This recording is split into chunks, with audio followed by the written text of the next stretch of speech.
What's going on? Welcome back to the Roto Heat Fantasy Inferno, your weekly redraft Wednesday live stream. We're talking trade targets this week. We're back in action. Actually, you might recognize these two guys. Last week, big shout out to Roto Heat Rick, and is it Roto Heat Brad? Probably Yeah. is his Twitter That's handle, right. I guess. Big shout out to those guys for holding it down last week. Shane was under the weather. How you feeling so far? You back to normal or what? For the most part, still a little raspy in the voice and coughing, but other than that, 100%. Nice. And for me, we went. I was just telling Shane, we went in about a two week time frame. We went from plus 20 degrees. This is Celsius. I think we discussed roughly around the mid 60s for you guys in the States to Yep. negative 20 degrees and 2 feet of snow here where I live. I sell tires. You can imagine that's a busy week for me, which it absolutely was. Good evening, Leone. We got a bit of a bone to pick with you already. Yeah, we do. The guy in the thumbnail is a Jacksonville Jag. You better mean that. That better be what you mean instead of if not, just we're a gonna guy. fight you. If not, I'm going to call you out on some early season Justin Fields takes that you had. So yeah, tread lightly in the chat there.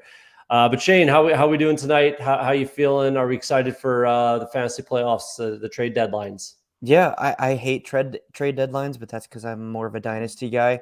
In redraft, they make sense. But yeah, I'm really excited. I was sharing with you a little bit pre-show. Had a pretty cool morning where Jason McCourty and Good Morning Football both liked a tweet of mine and quote tweeted it. And my kids actually got on Good Morning Football at the end of the show doing their best Jason McCourty ooh impersonation. So it was pretty fun. Nice, yeah, that's awesome. I was telling you a story about how I had one on there as well. It's good times. So they're always happy to see that kind of stuff, Yeah. and usually they give you a shout out. So that's pretty awesome. But yeah, trade deadlines are pretty much here, right around the corner in the next week or so. I have one on the 23rd, one on the 25th, something 24th, whatever. But within the next week or so, trade deadlines are coming up. So either you're trying to make a push to the playoffs or you're going to be in the playoffs. You're looking good. You want to build that championship roster. And a lot of these trades that we're talking about, especially with guys on bye and things like that, you might have to take an L this week, but hopefully you've put yourself in a position where you're going to make the playoffs and you can afford to take a loss this week to chase that championship once you get to the playoffs. So let's kick it off. We're going to start at the quarterback position. Let's go with our guy, Jimmy Garoppolo. Honestly, the reason I'm going here is, all the other top quarterbacks are going to be too difficult to pry away from likely playoff teams, right? The guys that are Lamar, Josh Allen owners, Patrick Mahomes owners, those guys are likely going to the playoffs. And the chances of you being able to pry their QB1 away from them is extremely low. Correct. So Yeah. let's go after some guys that you'll actually have a shot at acquiring and won't have a super high price tag. So Jimmy G, playoff schedule goes like this: week 15 at Seattle, 20th ranked against quarterbacks. That's just overall points. So it includes rushing and things like that. So 20th overall, and then Washington in week 16, another juicy matchup, 21st versus quarterbacks. And then in week 17, championship weekend at Las Vegas, 31st, one of the worst teams in the league against quarterbacks. I like these matchups here. It's going to be late December football, right? You don't want to be going after guys like Green Bay, Buffalo, places like that where it's freezing cold and, there's not a ton of passing at that time of the year. Seattle, at that time, it could be super sloppy, rainy. I get that. That's something to be worried about. But San Francisco at home, against Washington, that's a great matchup. Should be good weather. And then Las Vegas, indoor, you're fine there in the championship. But what are your initial thoughts there? I got a little more on Jimmy G, but what are your initial thoughts there, Shane? When I first saw it in our pre-show discussions, I was like, Jimmy G, really? But now, kind of thinking about it and the playoff matchups, it actually makes a lot of sense, I think, because like you said, you're not going to be able to get those top tier guys, and I'm even going to throw my guy Tua in there. You're not going to be able to get Tua off of a Justin Fields even. Yeah. And I thought about Fields as a suggestion for this show, but you're not going to be able to get those guys, but with the way that they're playing. So I like Jimmy G a lot, and especially for one factor that maybe you're going to talk about here in a minute, but the weapons he has around him. Like, you added CMC, Debo's back healthy, you got Brandon Ayuk, you got George Kittle, and Mhm. Elijah Mitchell is healthy now. Yeah. Like, you got a lot of weapons for Jimmy G. Their offensive line is doing its job to where I like this a lot because it's not I mean, he's pretty sexy, but it's not a sexy pick from like a fantasy perspective, but it'll get the job done and probably win you some matchups, especially with that playoff schedule he's got. Yeah, and in a pinch, like I said, the worst thing that could happen, there was a lot of owners last year, that had Lamar Jackson and he went down late in the season. Maybe you had Huntley, maybe you didn't. But if you had a guy like Jimmy G, you'd feel pretty comfortable slotting him into your starting lineup and, at least still been able to compete in the fantasy playoffs with the schedule I just rattled off there.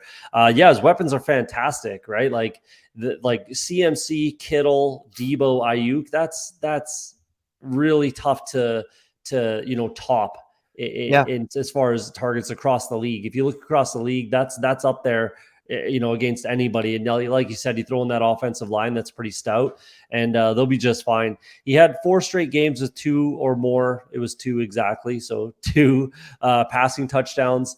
And then the Chargers last week, I think he only had 1, but the recipe to beat the Chargers is to run the Is to ball, run the ball, yeah. and they did 41 times. So, that was just a matchup that, game script decided how the game was going to go. And that's how you beat the Chargers. So I'm not really worried about that kind of step back after the bye.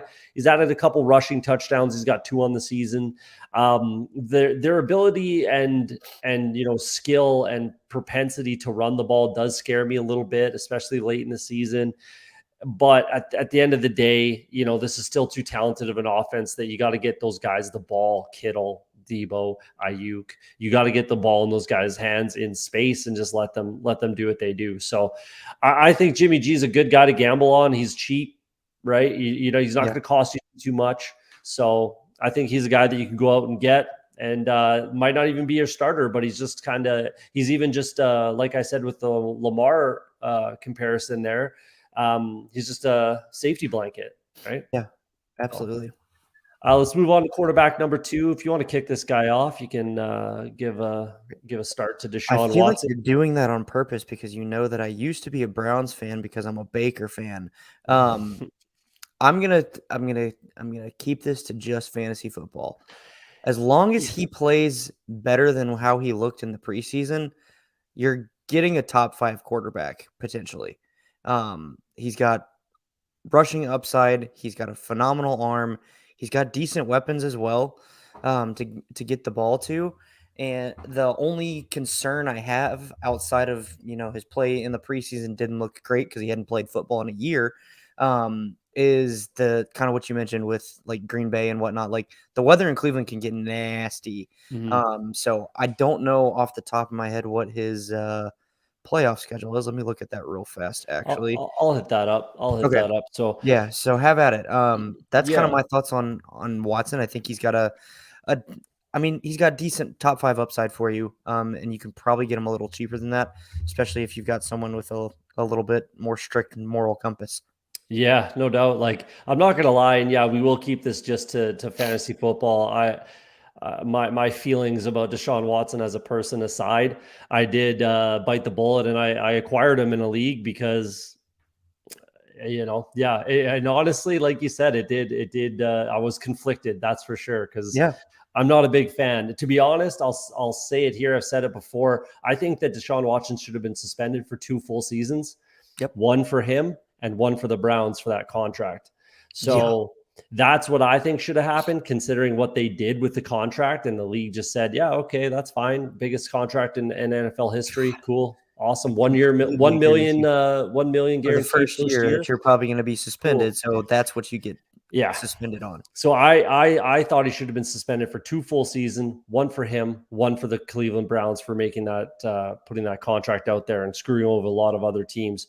But regardless, like you said, he didn't play well in the preseason. That's for sure. Didn't play football for about a year and a bit, a year and a half or whatever it is. But he started practicing today. So he's not playing for 2 more weeks. He's going to have 2 full weeks of practice time with teammates and everything like that. So hopefully that should be able to, and the team that he's practicing with right now, they're in the middle of a season, right? Yeah. It's not like preseason practice. Yeah. Right. They know what they're doing. They have a better game plan, all that kind of stuff. So he's going to have those 2 weeks to get acclimated a little bit in practice, and then 2 games before your fantasy playoffs start against some tough defenses. Yes, the Houston Texans, which is shocker that he comes back against Houston, his previous team. Let's the ratings whore that the NFL is. Obviously, I hope they tank that game. Anyways, they set that up, but the Texans are actually pretty good against quarterbacks. They're pretty good against the pass. Mm-hmm. They're god awful against the run, but against quarterbacks, they're not terrible. And then my Cincinnati Bengals in Cincinnati, another team that's actually pretty tough against quarterbacks. Those are the 2 build-up games, and then his playoff schedule goes like this: at home to Baltimore, 22nd against quarterbacks; at home to New Orleans Saints, 19th against quarterbacks; and then on the road against the Washington Commanders, 21st against quarterbacks. So it's a pretty juicy playoff schedule, to be honest, and hopefully he can get up to speed with his teammates. I think the biggest thing is he will have some weapons as well. That O-line is one of the better O-lines in the NFL, and then Amari Cooper, Donovan Peoples-Jones, who we'll talk about in a little bit. David Njoku should be back. Kareem Hunt. And then you got Nick Chubb doing what Nick Chubb does. He's going to be looking, in my opinion, he's going to be looking to make a mark on this season and, kind of announce his return and, set the table for 2023 and, be looking to prove the doubters wrong. All those kinds of narratives surround Deshaun Watson, just as far as the football field is concerned. Yeah. So, yeah, I think he's another guy, like you said, you can get him relatively cheap, safety blanket, and he could end up being a top 5 quarterback. So any thoughts there? No. Yeah. We've talked about this guy too much. Yeah, it hurts. It hurts. I really, really, really have a hard time with Deshaun Watson, but we gotta So you might like this from a best ball standpoint. There were a couple drafts on Underdog where I was like, might as well take a shot if he comes back.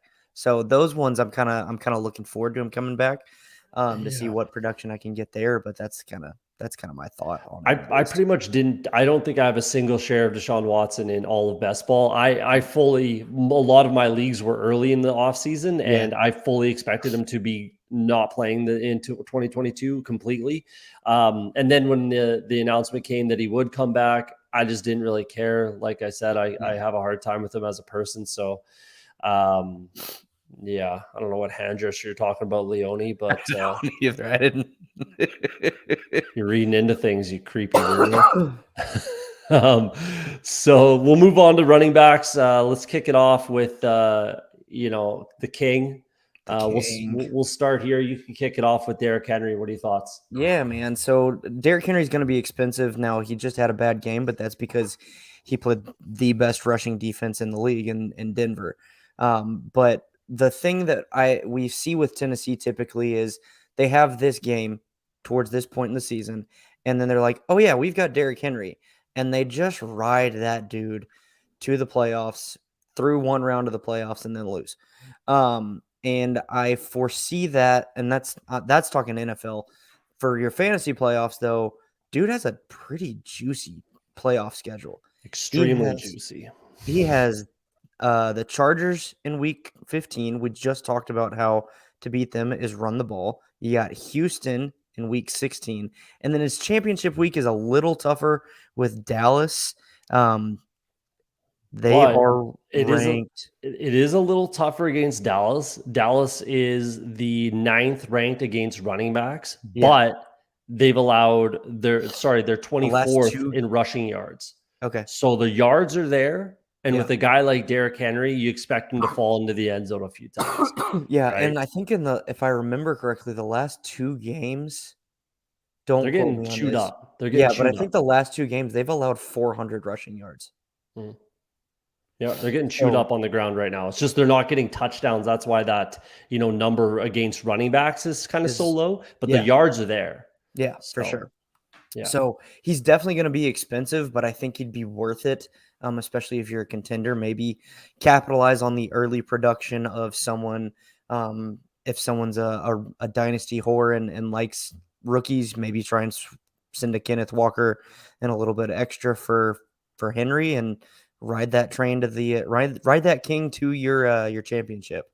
Yeah, he would be. That's the biggest issue is he will be expensive, right? And Yeah, there's a lot of people trying to fade him, hating on him, and everything like that. I never have been, never will be a Derrick Henry fader or hater. I was drafting him everywhere in best ball, everywhere I could, from 6 down. If I could pick him, I did. yeah, Above that, it was the top 5, which was consensus top 5. Those are the guys I was after. But anytime I was picked 6 or later, I was picking Derrick Henry if he was on the board. solid.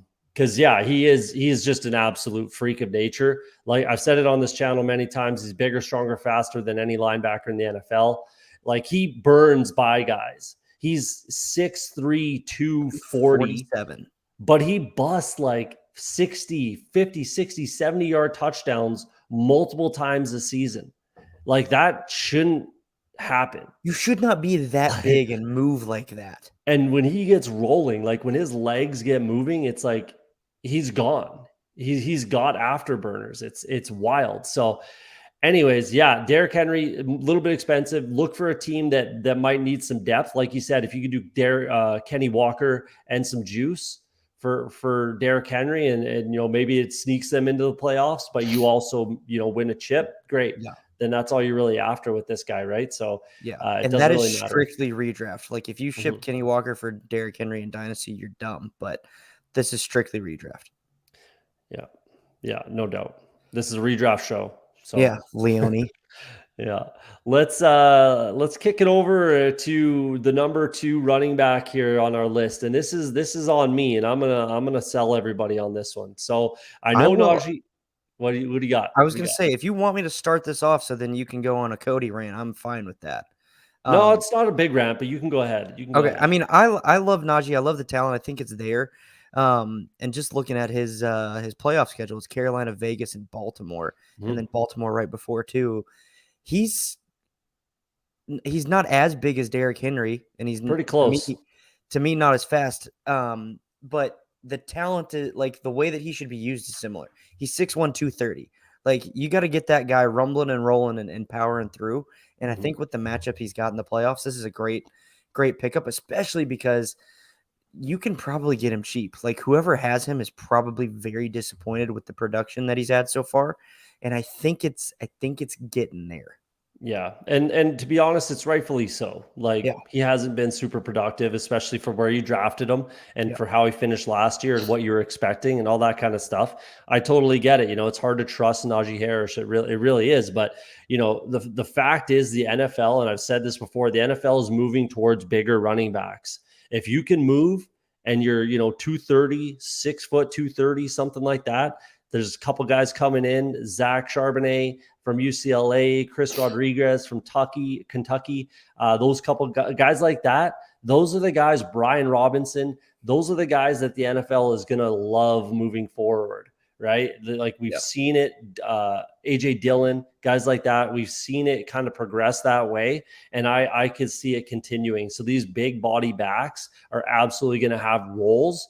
And, they're going to be able to produce. So like you said, Najee Harris at Carolina, Las Vegas, and then at Baltimore. Baltimore also has the 6th.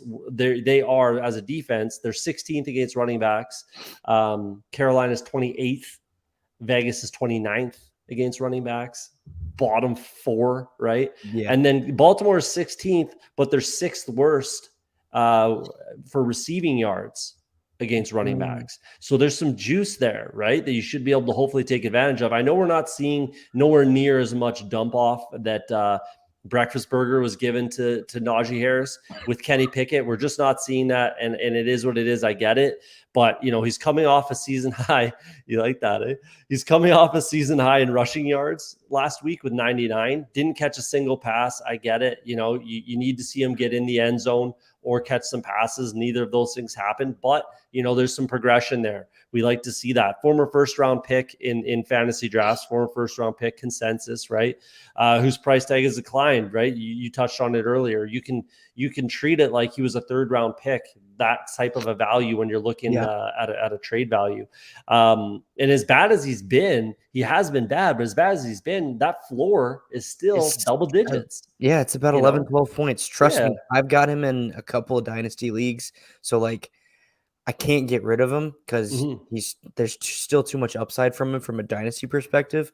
But like, it's still frustrating for the redraft aspect of that. But it's still 11, 12 points every week. I'll take it. Yeah, like it's a good floor. At the end of the day, it is a good floor. So, if you, like I said, if he falls into the end zone or catches a few more passes, that bumps up to, 18 to 20 points. And that's more than fine. Yeah. The O-line is young.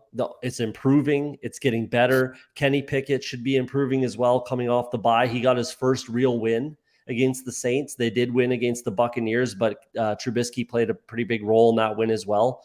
So yeah, this team hopefully will get going a little bit, and Najee Harris will be the benefactor. Another guy that I think we can get cheap. So I'm looking at Najee Harris. Absolutely. Yeah. Number 3 running back. I'll kick this one to you. This is a guy I know you love a lot. I like him a lot as well. We've actually, as a show, we've been on this guy since pretty much day one.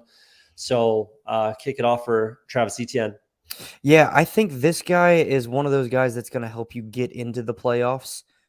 His playoff schedule is a little bit tougher, but a great championship week against Houston. But before that, he's got Detroit, Tennessee, and Baltimore pre-playoffs, and then playoffs is Dallas, the Jets, and Houston. And like we talked about, Dallas has that potential for yardage, which with his speed is something that you're going to capitalize on. And then the Jets are actually, I think, 10th against running backs. But I just love the way that he's been used in the last few weeks. Like obviously they traded away James Robinson, and I think that was just to continue to open the door to Etienne and give him more opportunity. So the opportunity is going to be there. You just got to hope that he's efficient with it in those tougher matchups. But I think this is a guy that is going to skyrocket you into the playoffs with those kind of cake matchups right before. Yeah, and then Houston in championship weekend. Yeah. So that's pretty massive. Jets 13th against running backs. That's his toughest matchup. And, it is the Jets at the end of the day. And like I said, Dallas 9th against running backs, but the yards are there. And he obviously catches passes at a pretty decent clip. He's been solid. This is more or less basically his rookie year. We got to look at him kind of like a rookie. And this bye week, I think, comes at a perfect time for Etienne, right? He's got some games under his belt. They trade James Robinson. He's got some bell cow weeks under his belt. Then he gets a nice breather on a week 11 bye. So I think that's a really good time. And then it can, like you said, really push you into the playoffs. And then that super juicy matchup, if you make the final weekend, then, you should be looking pretty good with that matchup. He is on a bye, which is a little bit of a concern. Like I said, in the lead up, you might have to eat an L this week. You might have to take a loss to acquire a guy like Etienne. He's not going to be ridiculously cheap. He's not going to be as expensive as, Derrick Henry. But he's not going to come free, that's for sure. You're going to have to pay up to get him, and then you're going to have a guy on your bench. So you're probably losing a flex and maybe your one RB1 on your team, whoever that may be, and a flex to get him. But like I said, moving forward, you should be looking pretty good with Travis Etienne. So this is a guy that, like I said, we've been on for quite a while here. To your point on the bell cow part, he's got 4 straight weeks of at least 78% snap share. Yeah, that's really, really high in today's NFL. Yeah, like I said, it comes at a really perfect time, I think, because he just got a lot of experience really quickly in a few different kind of scenarios with the team. And it's coming into its own a little bit. I like this Jaguars team moving forward. Obviously, they're going to be what they are this year. It is what it is. But next year and moving forward, if they can build up this offensive line a little bit more, hopefully, it'll improve. It's not great. It's really not great. But hopefully they'll improve after the bye. That's what I would hope. And either way, you're still you're still in a pretty good spot with Etienne, but I wish that offensive line were a little bit stronger, if I'm being honest. That's my only like kind of bugaboo when we're talking about acquiring Etienne, but I'm really not that concerned, to be honest. Let's move on to the wide receivers. Kicking it off, we've got Marquise Hollywood Brown. So this is a guy who was a top 5 wide receiver weeks 1 through 6 before he got hurt. Obviously, Nuke Hopkins wasn't there, but I don't see that being a huge concern. And to be honest, just to actually like kind of caveat this whole thing with wide receivers, I'm not usually looking to acquire, Cooper Kupp before injury. And the number 1 receiver is Justin Jefferson. Like I said, with quarterbacks, good luck. Good luck getting these guys because no one's going to want to trade them. And there's kind of too many of them. So I'd rather pick off the wide receiver 2 on their team with upside. Right. So that's why I'm going for a guy like Hollywood Brown here. You're just not going to be able to get those top tier guys. Maybe a Jamar Chase, maybe. But at this point, probably not. Maybe a couple weeks ago, but at this point, you might be in tough. The playoff schedule for the Cardinals: Denver second against wide receivers, but I'll touch on that in a second. Tampa Bay at home, 16th against wide receivers, and then week 17 championship weekend, Atlanta at Atlanta, 32nd against wide receivers. Yeah. So with Denver, the plus of having Nuke Hopkins back is Patrick Surtain is going to be all over Nuke Hopkins. Yeah. And other than Patrick Surtain, their corners are really not that great. Yeah. Hollywood Brown should be able to eat in that matchup. I know it's not going to look sexy when you're sitting there and it's a big red 2-second, whatever, right? Yeah. You're going to be a little nervous, but go, PFF, take a look at the cornerback ratings aside from Patrick Surtain, and it's really not scary. It's really, really not. They've got, I don't have it up right now, but I can pull it up. While you're doing that, I like this call a lot. That Atlanta matchup against in championship week is just so juicy. Mathis and Bassey are their other 2 corners besides Surtain. Does that scare you? Exactly. Who? Exactly. I'll take Hollywood Brown over those 2 guys, either of those 2 guys, every single day of the week and twice on Sundays. Yeah. So I don't hate that matchup. Tampa Bay, again, their number 1 quarter, probably Dean will be up against Nuke. Other than that, I'm not super concerned. And then Atlanta, there you go. We already talked about that. Top 5 wide receiver until week 6 when he got hurt. Nuke being Nuke, Kyler struggling, and the new COD game coming out definitely distracts Kyler Murray. But Kyler was hurt a little bit as well. And then his injury, Hollywood's own injury, is going to hopefully push his value a little bit down. And then again, these are guys that you can go out and acquire. You're not just going to be, throwing everything against a wall, trying to acquire these super expensive wide receivers. It's just not going to happen. So look for a guy like this. Shane, what are your thoughts on Hollywood? Yeah, I like it a lot. The weird, specifically in the playoffs, you touched on Denver. With Tampa Bay, their corners are their secondary is typically pretty good. They just can't stay healthy.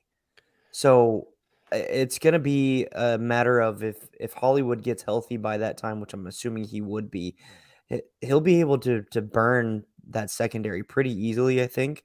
And we all know good old Tom Terrific. He's going to figure out a way to get the Bucs offense humming by that point, I figure. So that game is probably going to end up being a shootout, and you're going to want Hollywood Brown to keep up. So I love the call. Yeah, absolutely. So we'll see what happens, but that's a guy that I'm looking forward for. He might be playing this weekend. Actually, we'll see. Keep an eye on that. I don't expect him to. I don't think he probably should quite yet. Sit him out this week, bring him back in week 12, and then, like I said, he should be looking pretty juicy for the fantasy playoffs. Yeah. Let's kick it to our next number 2 wide receiver. I'll let you run hog wild on this guy. Wide receiver Allen Lazard from the Packers. What do you got? Yeah, man. So obviously Christian Watson exploded last week. But Lazard has been pretty steady Eddie. 8.3 in week 2, bunch of double-digit points from weeks 3 to 6, 8-5 in week 7. Didn't play against Buffalo, 16 against Detroit, and his playoff schedule is the Rams, which is okay, but then Miami, they're not good against the pass, and then Minnesota. And let's go back to he was out in week 1 against Minnesota, so he did not play against them. So I think that's actually going to probably end up contributing to it as well, because the Packers are going to have to continue to win to even make the playoffs. And when you get to that point in the season, Rodgers is going to want to throw to someone that he trusts, and I think he's still building that trust with the rookies. So I'm gonna take my bet on Lazard, especially because he has been such a steady producer so far. Yeah, again, his floor double digits, between 10 and 12 minimum as a kind of a floor, and then he can get you up to 20 to 25 points with those touchdowns. We've talked about this guy a few times, throughout the season. He's a guy that I've liked quite a bit. Like I said before, he's basically a tight end, 6'5", 230, roughly 225, something like that. He's basically a tight end, huge red zone target, and obviously, as we've seen, Aaron Rodgers likes to go to him in the red zone, and he is touchdown dependent. I get that, but if he keeps getting into the end zone, then my concern for that kind of goes down. So yeah, this is definitely a guy that I wouldn't mind looking at. And I know we wanted to touch on it, these rookie quarterbacks. I went back and listened to our week 3 stream we did with Al Callow. Remember that one? Yeah. Someone asked us which Packers wide receiver rests the season. Obviously, we all said Lazard, right? Yeah. Of course, so we threw that out there and said, who else are we looking at? I said, did you go Watson? Christian Watson. That was the guy that I wanted. And, he would have had those 2 spike weeks, 200+ yard games with a touchdown if he caught that catch in week 1. If he had caught that touchdown in week 1, that would have been a 100-yard game with a touchdown. Obviously, last week he kind of exploded. And we'll see how this progresses. He's still a guy that's available in a lot of leagues. So I really don't see how or why you don't or won't or wouldn't want to take a shot on Christian Watson. Like I said in that stream, and I'll say it right now, 6'4", 4.2 speed. That's the kind of stuff you cannot teach. Nope. You cannot teach those kinds of things. And those are the kind of attributes. Same thing with Alan Lazard, right? 6'5", 225. You can't teach that, right? So those are the kinds of things that I'm looking for heading into the playoffs, those value plays. And I agree on Alan Lazard for sure. Absolutely. But I also think Christian Watson, and he's a guy that's available for free cheese. Yeah. So no, I like the idea on Watson too. My advice was going to be go get Watson, but then maybe sit him out this week. I have weird superstitions where if a guy like that goes off, we haven't seen it a lot from him, I may bench him depending on the matchup. Tennessee. Oh, never mind. I'm playing him. Yeah, I'd play him. That's flex worthy, I think, this week, right? But I would temper your expectations. Obviously he's not going to have 3 touchdowns in every game, but he could probably get you 8 to 10 points fairly easily. Yeah. With the matchup he's got this week. He's a big time ceiling play if you got a couple guys on bye sort of thing. Yeah. I wouldn't be super upset to throw Christian Watson in my flex on Thursday night. At least you're going to know where you're at too. If he goes off for 100 yards and a touchdown, or even call it, 70 yards and a touchdown, which I don't think anyone would say is crazy. No, right? You can do that on one play. Yeah, exactly. And then you know where you're at, and that's a solid flex play. So I think this week I would normally kind of agree with you if the matchup was bad. If they were playing Denver or something like that this week, I would temper my expectations. The Rams, something like that. But against Tennessee, who's pretty juicy against wide receivers, I'm firing him in there. But this wasn't supposed to be a Christian Watson kind of conversation. Go trade for Alan Lazard. Yeah, and pick up Christian Watson if he's on your waiver wire. So final guy, final wide receiver. This is a guy that I've kind of been pounding the table for a little bit. I'm trying to acquire him, kind of wherever I can. I did acquire a Deshaun Watson share, and I wanted to stack him with DPJ. So let's dig into the numbers a little bit. Playoff schedule for the Browns goes Baltimore at home, 27th against wide receivers. New Orleans Saints at home, 17th against wide receivers. Kind of a meh, but that's not the end of the world, and I'll get into that in a second.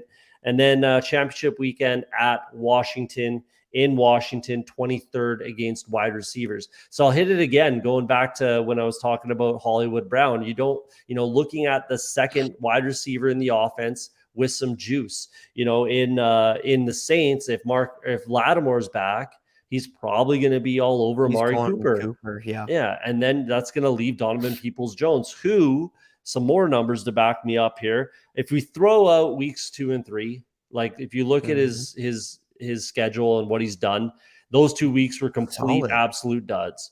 But if you throw those out, he's averaging 7.29 targets per game, 4.86 catches per game, 72.29 yards per game, 0 touchdowns. He needs to get in the end zone. Touchdown. Holy cow. No touchdowns. That's the problem. So, and hopefully you got to figure with Deshaun Watson, you got to hope that he gets into the into the end zone. Like we touched on earlier, Watson's got a much stronger arm than Brissett, that's for sure. And Peoples-Jones is a field stretcher type of a guy. You hit him on slants, goes, things like that, and he can take it to the crib. So that's a guy that I really, really like. And again, he's providing that double-digit floor of 12 points roughly. Even if you take these numbers here, right? These numbers that I've thrown out that these are numbers. That's fact. It is what it is. He's getting you 11 points, 12 points. And then if he falls into the end zone, which he should, that kicks it up to 20 points. He's a big boy too. It's a miracle he hadn't yet. Yeah. All right, I'm going to go on the narrative side since you covered us on the numbers. Do you know who Deshaun Watson's favorite target was in Houston? Besides Nuke Hopkins? Besides Nuke Hopkins? Will Fuller? Will Fuller. What role did Will Fuller play in that offense? Yeah, straight burner. Field stretcher. I think that Donovan Peoples-Jones has the potential to benefit the most from Watson coming back because that is the type of receiver that he likes. And Peoples-Jones, if I remember, Fuller's only like 6 feet tall, maybe. Let me double check that real fast. Yeah, he's not big. He's 6'1". So with DPJ, you're getting someone who, he's 6'2". I think he's really probably closer to 6'3", but he's also got the athletic ability to go get any ball. So Watson, I think, is going to absolutely love that and utilize that a lot, especially because if this team, if this defense keeps playing the way that they are, they're gonna have to throw the ball a little bit more to stay in games. Yeah. And I think Watson's talent will help lead this team to wins if he continues to utilize Cooper and DPJ. So I love this call. Now, I wanted to throw in our chat pre-show. He's only rostered in 53% of sleeper leagues. So he's a guy that might be on your waiver wire. Go look for him there, just like Watson. Yeah, absolutely. If you can stash a guy like this, and to be honest, I'll caveat this a little bit as well. To be honest, I don't expect much from him the rest of the season before the playoffs.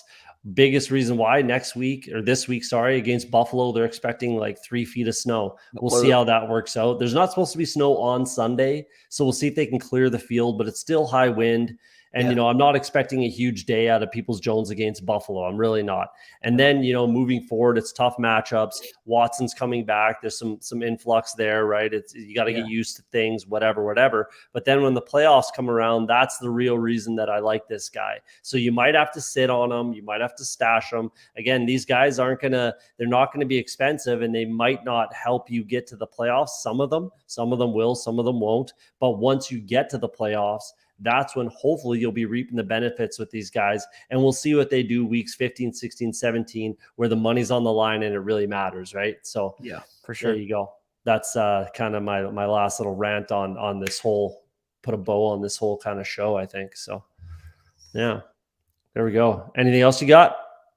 I'm going to give you a random player that I think you'll love, but fits your theory. He's going to be more expensive. I'd go look at T. Higgins too. Yeah, he would be more expensive, but I absolutely would be looking at T. Higgins for sure. When in Just an from a offense talent like perspective. that, right? Yeah.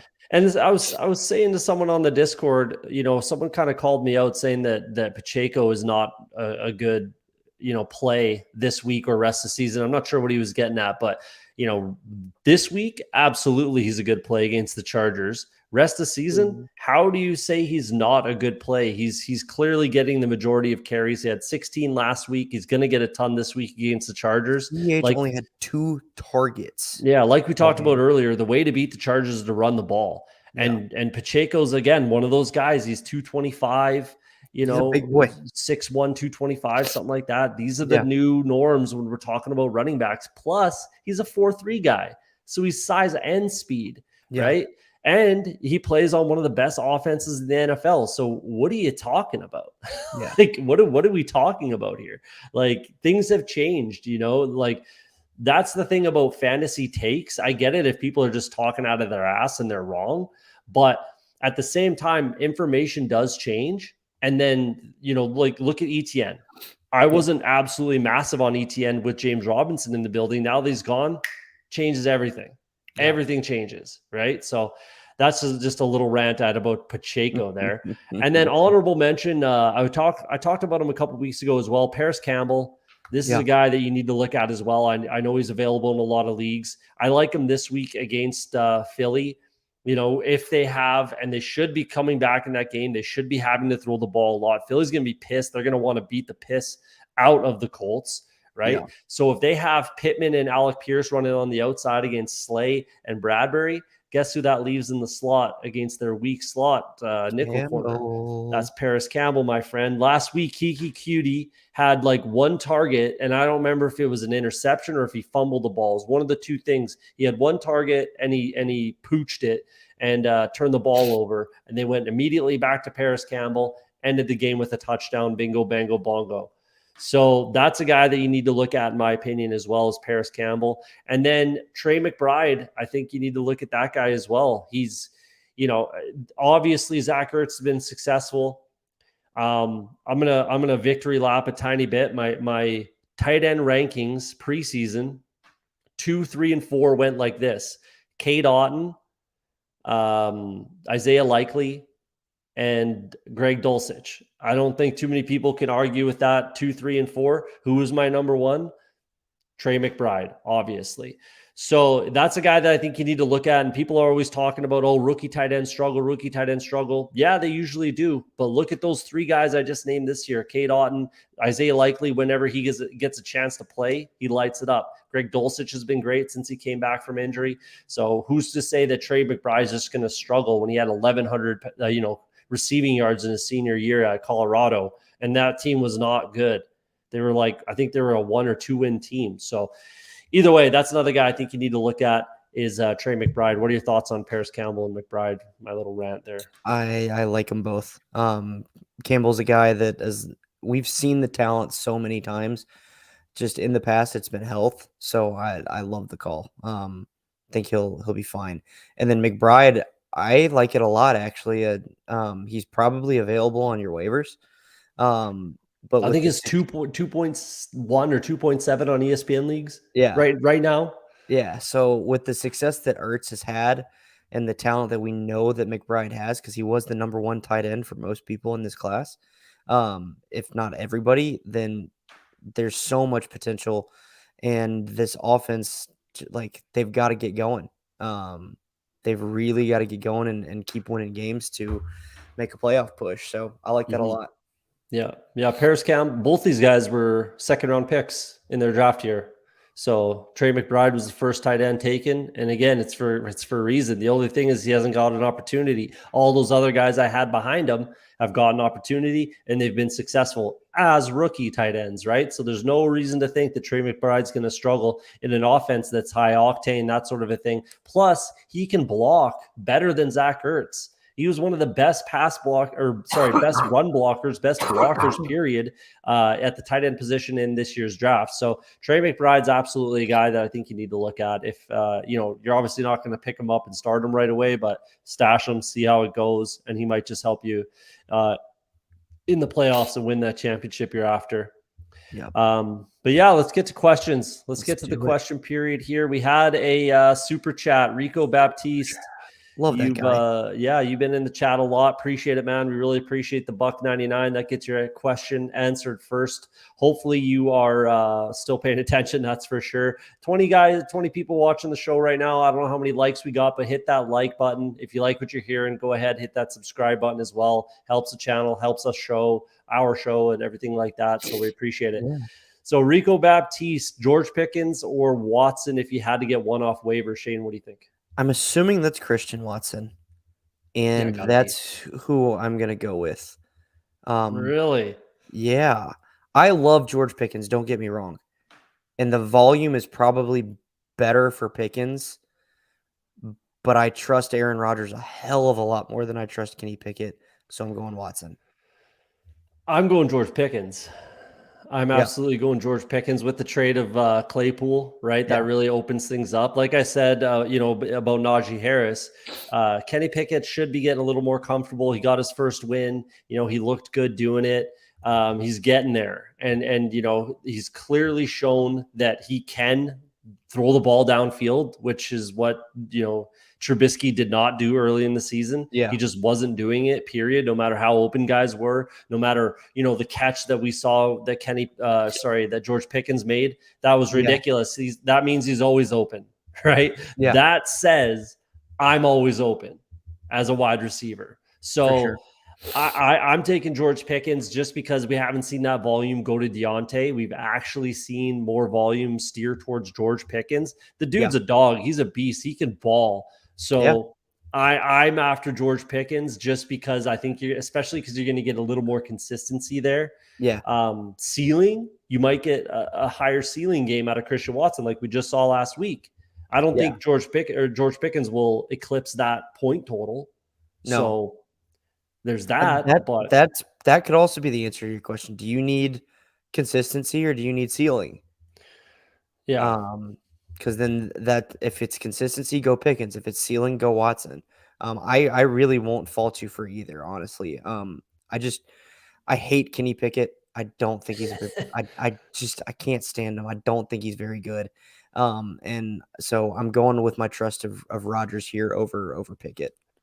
So we're split, Rico. I mean, if we had, I kind of wish we had a third guy, I guess, this week to kind of. Maybe Leone's still in the comments. He can break the tie. Yeah, Leone, who do you think? Who you got? Throw it in there in the chat for Rico. But to be honest, I don't know if I'd trust Leone unless he says George Pickens. What do we got? Leone, you did not like George. You did not like Fields in the preseason. I have a screenshot clip of you and Bryce dog and Justin Fields. So I don't want to hear it. What was our question?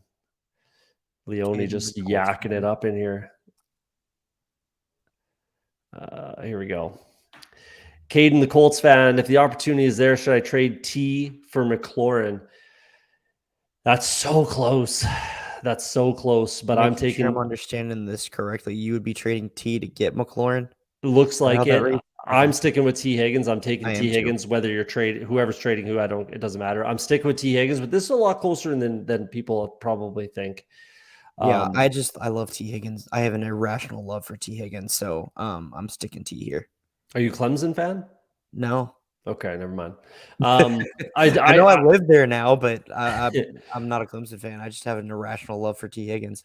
I do. I take T Higgins in this example over McLaurin. I do, but for me, they're honestly both in the same kind of tier. Yeah, and that's like tier 2, 3, however you want to tier it out. So it's really, really close. But I do keep T Higgins or trade for T Higgins if I can, whatever it is. Leone agrees. Next question's Ronnie Daniel. Jeez, Leone's just flooding the chat over here. Ronnie Daniel, we've seen him a few times. Thanks for showing up again, Ronnie. What's good, fellas? Marriott or Jimmy G? Dan Byweek has me scraping the bottom of the barrel. Thanks. I'm going Jimmy G. Absolutely. Who does I just want to make sure the Falcons don't have a great matchup. Yeah, the Cardinals. They've got Chicago. No, I'm going Jimmy G. Chicago's pretty good on defense. They're not awful. They're terrible Yeah. against the run, which obviously doesn't particularly help Mariota. Mariota's not running it quite as much as I thought he would, to be Yeah. honest. I thought he'd be running around for his life a little more, but I'm going Jimmy G this week and pretty much rest of the season. We talked about in the main part of the show here. He's one of the trade targets for us. So I definitely like Jimmy G. The Cardinals defense has been good against the wide receiver one for a lot of teams. But Yeah. the thing with the 49ers is who is that?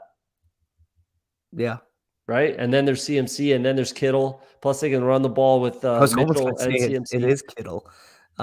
you know. But So yeah. I'm not worried. I'm not worried with all the weapons like we talked about. I'm really not too concerned about it. Yeah. Is Henry hurt? No, not as far as I know. No, I hadn't seen anything. Pretty tough to hurt that guy. He's a friggin' train. It's a Mack truck, man. I think the next one is Christian. So ain't no way I'm trading for Najee. This is why people get a little too caught up. You know, they get a little too caught up. He hasn't looked good, no, but things change, right? Yeah. Things do change. Information changes. Like I don't expect Najee Harris to be 25 points the rest of the season each week. No, I don't expect that. But I like his playoff schedule. Like I said, 28th, 29th. You telling me those aren't good matchups against the run? You think Carolina's going to blow them out of the water and they can't run the ball? You think the Raiders are going to blow them out of the water and they can't run the ball? Do you see this hat? No, Carolina's not blowing them out. Right. So, I like Najee Harris. I right now, right this second, I would like Najee Harris to go for 100 yards and a touchdown in both those games. Call me crazy. No. Thank you. I won't, because I agree with you. Exactly. So, yeah, things change. I know it's been bad. That's why, if you have them, I wouldn't trade them away and I would go after them personally. Same guy, I think, right? Christian, no, different guy. Christian. He commented earlier. Durante's got Saquon. Should I consider trading him for Henry plus because of Henry's easy playoff schedule? You want to go first? I was looking at something real quick. Shoot, this is hard. Like, to be honest, no, because you'd have to give up Barkley plus, and that's just not going to be quite worth it for me. It'd probably be Barkley plus, a flex guy that you could use as depth. We're not in the playoffs quite yet, so you might need that depth. Plus, Saquon leads the league in rush yards right now. Yeah, so he's got an okay playoff schedule too. So I mean, Washington, with the volume he gets, Minnesota and Indy, yeah. I'm not doing this. I do really like Henry. Yes, I would like to trade for him, but I don't want to give up other top tier talent for him. Like if you're doing like Mixon, like Joe Mixon plus, yes, I do that for Derrick Henry for sure. Saquon, CMC, or like we talked about earlier, Kenny Walker plus. Kenny Walker plus, absolutely. Like guys like that, 100%. You'd probably have to give up a running back, right? So guys like that, Joe Mixon, Kenny Walker. Who else we got off the top of our head? I don't know. Chronically, Etienne plus. I would do Etienne plus, right? Yeah, guys like that, I would do, but not Saquon, not Christian McCaffrey. Those are the two guys that I would hold off on and just keep riding out on my roster. They put up similar, production, and the volume is always there for all of them. So, and you're in first place, 7-3 full PPR.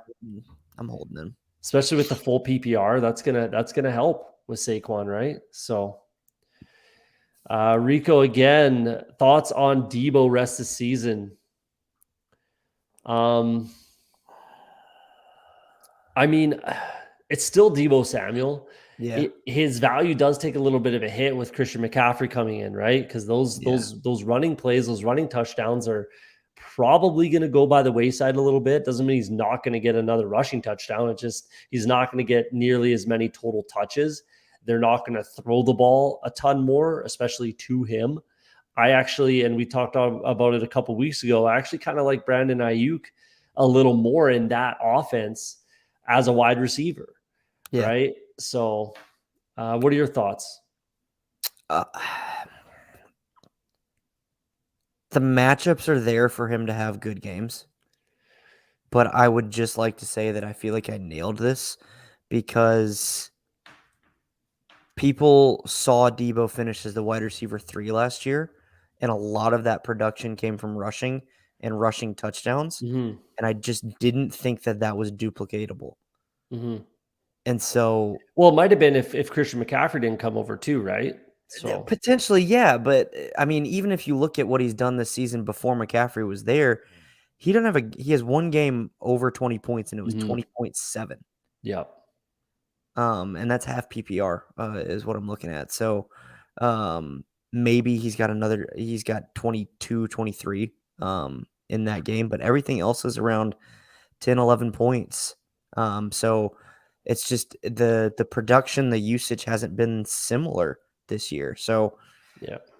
That's the volume. The volume's just not there. yeah, The rushing touches just aren't really there anymore, especially with Christian McCaffrey and now Elijah Mitchell back in the fold as well. And then they're not going to be peppering them with double-digit targets, right? That's just not going to happen. So I like him, but I would definitely temper my expectations. And I don't know if I'd be looking at him as a trade target. That's for sure. I think I would be holding if I own him, maybe trading him away if someone will give you something decent. But yeah, I'm concerned. I'm optimistically concerned about Debo. I like that. Had thoughts to trade for Etienne or Barkley before the season. Should have followed up on those Yeah, hunches. you This is should have. obviously dynasty, and yeah, you should have. And I've talked about this before. Anytime a guy rips his ACL or Achilles or has a major injury, I avoid them the next season, and then I'm all over that guy the following season. That was Dalvin Cook the other year, and then Saquon Barkley this year. So yeah, get your guys, man. Get your guys. Don't worry about whatever other people say. Get your guys. You're the one that drafts your team. You're the one that pays the league fee. You're the one that looks at your team every year or every day, and you're going to be the one that has to pick up the pieces if it doesn't work out. So Jaws, another guy, shout out. You're in the chat a lot. Appreciate it. Appreciate you, man. Yeah, just get your guys. Shane, how many shares of Etienne do you have? Oh, I don't even know. It's a lot though. He's one of your guys, right? There you go. Yeah. You gotta get your guys. So yeah, It's not enough, I can tell you that. You can easily trade for Cooper Kupp for sure. That's just dirty, Leone. Why isn't Leone a mod? Because he needs to have better takes. Got him. Rico, thoughts on Justin Fields rest of the season? What do you got, Shane? I mean, I'll probably eat a little bit. From a fantasy perspective, I'll eat crow. I still think from a quarterback perspective, I'm probably right on Fields. But the rushing upside he's going to give you every week, he's startable every single week. It doesn't matter what the matchup is. He's going to get you 7 to 10 points just rushing each week. So, yeah, I love it. Yeah. So the reason I'm kind of busting Leone's balls a little bit about the Justin Fields take is they were kind of throwing him out in trades. They weren't even like including him in the trade. And I'm over here like, what are you talking about? This guy is a quality quarterback. He's going to be good. He's going to get there. This offense is going to take a turn, blah, blah, blah. Certainly wasn't throwing him out. I'm not going to say I expect him to do what he's doing right now, like 40 plus points a week as a fantasy starter, number one QB1 overall in the last 5-6 weeks, whatever it is. I don't think I quite thought that, but here we are. So yeah, like his bye week 14, this week against Atlanta, he should absolutely dice Atlanta on the ground and in the air, to be honest. The Jets, that's a bit of a tough matchup. The Packers, a bit of a tough matchup. But again, like you said, with that rushing upside, he's always going to keep you in games, right? Yeah. So like you said, 7 to 8 points just on running production, potentially. If he throws in a touchdown, if he runs for 60 yards and a touchdown, forget the passing stats. That's 12 points for you right there. Forget the passing stats. Yeah. Like you already almost have a decent start right there. And then the late bye week, I don't mind as being a playoff team. If you have Justin Fields as your starter, he has week 14 bye week. As long as you're in, hopefully he's nice and rested. It's at home against Philly, at home against Buffalo. Those are two teams that are going to put up points. Championship. And they're going to have to do whatever they can do to stay in ball games. And Justin Fields has shown that he can shoot it out. He can sling, he can gunsling. So whether that's on the ground or with his right arm, right? And then championship week at Detroit, we just saw what did he do? 48.88 in the league I'm looking at right here is what he just did to Detroit. So there you go. I like him, is what I'm getting at. Yeah, for sure.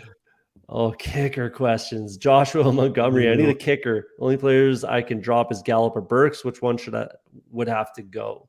I'd go Burks here. That passing offense is atrocious. Yeah, I'd go Burks as well. It doesn't particularly matter, but I would drop Trey Burks at this point, and then see. Honestly, he might still be there. Drop your kicker, pick him up again if you really like him. And Leone says drop Gallup, so there you go. Definitely that explains right there why Leone definitely drop Burks. Next one's Christian. Here we go. Swift, Christian again. Hold or sell Swift and redraft. Shane, what was I saying a couple weeks ago about DeAndre Swift? I think you said sell him, right? You betcha. I'm holding him. At this point. Yeah. You can't sell him now. It'd be a sell low. It's such a waste of talent, and waste doesn't even feel right. Like I just wish he would be healthy. If he's healthy, he's unstoppable. Yeah, I think he's going to be one of those guys, so that just can't kind of stay on the field. I just think he's going to be one of those guys. So when he is on the field, he scores touchdowns. Yeah, he did last week. He's still got double digits, big runs. But the with Jamal Williams there as well. Jamal Williams is looking at 1,000 yards, double-digit touchdowns. Who said that about Jamal Williams preseason? Nobody. 1,000 yards. Nobody said that. Not me. No, okay. Nobody did. Like, are you tooting your horn here? Because I know if I called that, man, I would have been making some money in best ball. That's for sure. I did have him a lot in best ball, but not that much. Dropped him there, but yeah, I mean. I say hold. I think we agree, right? Hold right now at this point. You're selling. Leone said it in the comments. You can't get enough for him right now, so you got to hold. Yeah, exactly. You got to hold at this point. I've got D-Hop. Just picked up Hollywood for Ayuk. Jason Rodriguez. This is your question, by the way. Walker and Stevenson in one wide receiver league. What's the question here? I don't think there really is one, but it must be a small league, like 8 teams or something. If you're able to drop, pick up Ayuk sort of thing.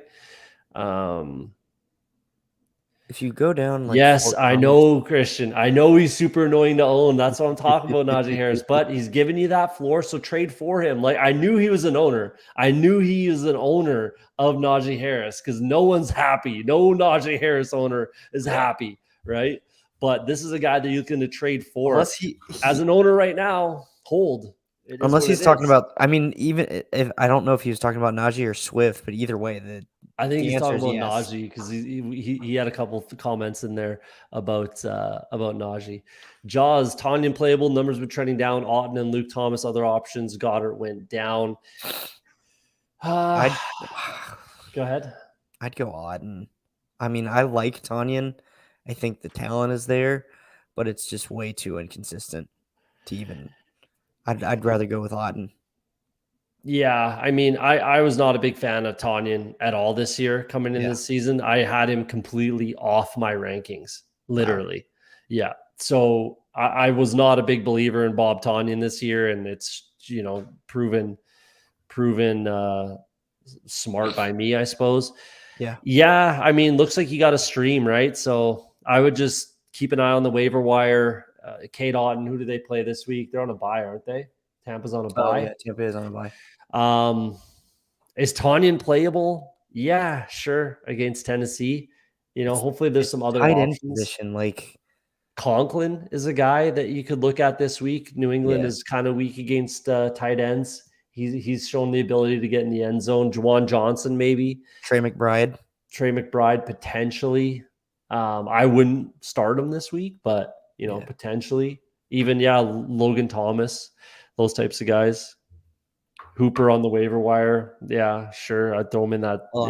Just play your matchups. I just put Hooper in a dynasty league, if that tells you what I think about Hooper. Yeah. Jason, Daniel Jones, Jimmy G, or Cousins as streamers, I'd imagine. I'm definitely going Kirk Cousins always. Yeah. This is easy Cousins for me. Yeah, Cousins is habitually just always on my next tier of quarterbacks. There's the guys that you start every week, and if you get a bad week, you get a bad week. It is what it is. and then it's Jimmy, or then it's Kirk Cousins. Kirk Cousins, yeah. You know, and then guys like Jimmy G as well and Daniel Jones. These are always tough questions. Luke, I'll give it a shot. I have all of these guys. Hollywood Brown coming back 7-3. What should I improve? What should we be improving here? Running back? Running back. Yeah, I would try and package a couple Actually, of running guys. back's all right with Pacheco, He's got Zeke, a lot of Wilson. He's got a lot of like RB2s, RB3s. But I'd with go like wide receiver then, actually, is what I'm more like now that I look at this whole Olave, team. Amon-Ra. Hollywood coming back. Yeah, I mean, I would try and maybe go with a package. See what you can get for like Thielen. Wait. Is this tight end premium? Is this tight end premium? Is it 2 tight end? Is it something like that? You got Kelsey and Andrews? Yeah. If One not, of the then one of those trade two one of for those for it. high end wide receiver. Yeah. This is an example where you could go after a Justin Jefferson, a Tyreek Hill, right? You trade a guy like Travis Kelce or Mark Andrews, package them up with, like you said, Thielen or Rashad White or Hardman, something like that, and see if the Jefferson or Tyreek Hill, Waddle, maybe, CD straight up. You might be able to get some juice back with CD even. Something like that. That's what I would do. Unless you're 2 tight ends or your tight end even if you are tight end premium, unless you're starting 2 tight ends, not flex, 2 tight ends. That's what I would do. Excuse me. What do you think, Shane? I completely agree. No. We didn't see that 2 tight ends, did we? Walker Mullins, 12-man PPR. The team is all of these guys. Kelsey, any tips? No. Ride that mother trucker to the championship. Yeah, you're in a good spot. No Yeah. real need to shake up too much. 12-man. If you're like desperate to make a move, maybe go for a wide or running back. Cooper and Pacheco for an upgrade at running back. Yeah, I'd agree with that. Cooper, yeah, and Mitchell, Pacheco. Yeah. One of those two for an upgrade at running back. I'd agree with that for sure. I was going to see what upgrade RB2. Just trade Gabe Davis for Cooper. You could probably package Andrew with Gibson. Whoops, I thought that was a question. Yeah, definitely you could do that. Next one's Brady May. There we go. Brady May. Should I do Devontae and Palmer for Etienne and Juju? Absolutely. I don't know why you're asking. Well, Devontae, I don't know about that, man. Sorry. I thought this was Devontae Parker for some godforsaken reason. No. Let me rethink that for just a hot second. I mean, I might still do that, but it's not like it's not a smash. Because like Palmer's value is going to completely disappear as soon as Mike Williams and Keenan Allen are back, which they both will be. You know, with Gerald Everett and Eckler there, he will still have some value, but you won't feel super comfortable starting him realistically. Yeah. Certainly not the way you feel right now starting Palmer. Yeah, Juju's hurt this week. He probably won't play. Honestly, if guys get concussions, almost across the board, they'll be missing the next week. Yeah. After what we saw with Tua, that's pretty much what we've seen this whole season so far. If a guy gets a conky in a game, he's out the next week, almost for sure. Right? So he probably will not be playing this week. Did you just call a concussion a conky? I did, yeah. I freaking love that. So if it happens, they're out the next week. So he's going to probably miss this game. It is what it is, but he should be back. Etienne's on week bye, so you would have to be able to afford that. Yeah. But I probably do make this trade for Etienne and Juju. You know, as much as I was poo-pooing on Juju a little bit earlier in the season, he did have back-to-back 20-plus weeks, right? Yeah. So, and then he got hurt. So he was on his way in that game as well. He has been looking better and better, you know, while I was poo-pooing on him, telling people to trade him. But, you know, I guess he figured it out. But Kadarius Toney wasn't around at that time either, so we'll see how that shakes out. the next one from Jason? Jason Walker. I try to move Amon-Ra and his upside for a Not- sure thing like CD. I mean, if you could trade Amon-Ra straight up That for was a CD or comment. Waddle. He was commenting to one above. Okay. I think, right? Didn't we have a Walker? Yeah, he was commenting back to Walker Mullins. Next one, Walker Stevenson plus Kirk for Henry trade. Yeah. Yeah. If I'd you got the try depth. Stevenson first. Yeah, Stevenson and Kirk for sure would be that for sure. No questions asked. I'm snap accepting that trade for Derrick Henry. Yeah. But even Kenny Walker and Kirk, as long as you have the depth, like if you're if Christian Kirk's your wide receiver 1, which I doubt he is, then that's a little tougher to stomach with Kenny Walker probably, being if that's your running back 1, that's a little tougher to stomach. But if they're your running back 2 and your wide receiver 2, no question. Yeah. So I probably do either of these. You agree? Yeah, for sure. Yeah. Rashad White and Kadarius Toney for a quarterback upgrade on Aaron Rodgers. My RBs are Eckler and Chubb in first full PPR. What do you think? I mean, I would do it. I don't know who you're going to get. Yeah, I agree. And to be honest, I'd probably be hanging on to Kadarius Toney at this point. Yeah, because Hardman is hurt. Juju's hurt. I think, ironically, I saw this on Twitter, that ironically enough, Kadarius Toney's the only healthy wide receiver for the Chiefs this week. Well, Sky Moore, Justin Watson, but I think Hardman's back this week too, and Juju will be back. But Travis Kelce was like, I don't know how the Giants let this guy leave the building, is something he said, quote, today. Yeah. So when Travis Kelce's saying that, and a guy that was a first round pick, I'm keeping Kadarius Toney if I can. I'm definitely keeping him, and that's a guy that we maybe should have had on the show today as a trade target. But I'd do Rashad White and Aaron Rodgers for a lot of guys, probably. Yeah. Like, I don't know, Dak, Kirk Cousins. It's so sad that maybe a little. I'd want a little better than that, but Tua. If you could do that, then absolutely, I wouldn't as a Tua owner. I probably wouldn't either, but that's the only one that people poo-poo on Tua a lot. If they do, they shouldn't. He's an MVP candidate right now, to be honest with you. So. Oh, I know. I love Tua. Yeah. Thoughts on trading Carr in a 12-team league, 10-team league? He's pretty droppable. Yeah. To be honest. He's definitely could have some spike weeks, though, with the talent that they have with Devontae Adams. But Hunter Henry just got hurt. Henry and Waller just went on IR. Renfro. It's Hunter Renfro, sorry. Yeah, Renfro and got Waller hurt, and Waller IR. I've said what I've said about Darren Waller earlier in the season. I don't think he particularly wants to play there anymore at all. And maybe there's some other issues there. I'm not really sure. But with Renfro and Waller gone, if you're in 10 or 12 team league, you can pretty much drop their Carr.